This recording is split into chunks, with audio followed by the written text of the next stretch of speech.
The protest was passionate on either side of an emotive issue.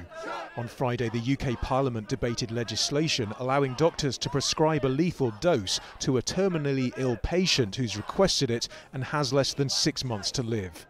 One former director of public prosecutions, now an opposition politician, argued that it would clear up a legal mess. Those that have reached a voluntary, clear, settled and informed decision to end their lives can now be confident of the compassionate assistance of loved ones without exposing them to the law, but they cannot have the assistance of professionals. They can have amateur assistance from nearest and dearest, but they can't have professional help.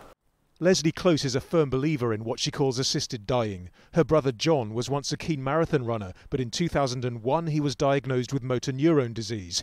2 years later, he travelled with his family to the Swiss Dignitas clinic, where he injected himself with lethal drugs provided by doctors. He couldn't speak, but you could tell from kind of grunting sounds that he made and expressions on his face that he needed something.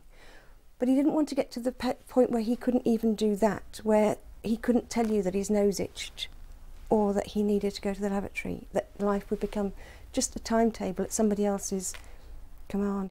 More than 300 people have already gone from Britain to Switzerland to end their lives with the help of doctors there. Supporters of assisted suicide say a change in the law would simply mean people in distress wouldn't have to travel abroad.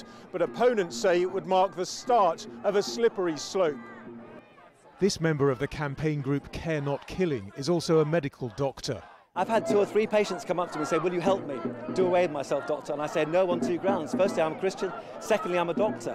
I don't want that second argument to be taken away and people to say to me, "But you're a doctor, you're allowed to do this." Because colleagues in my situation may well then be pressurised into doing something that they actually don't want to do themselves but feel that they ought to. Hear our voice! When it came to the vote, the legislation was easily defeated. But these campaigners say they'll carry on pushing for what they call dignified dying. Nadim, Al Jazeera, London.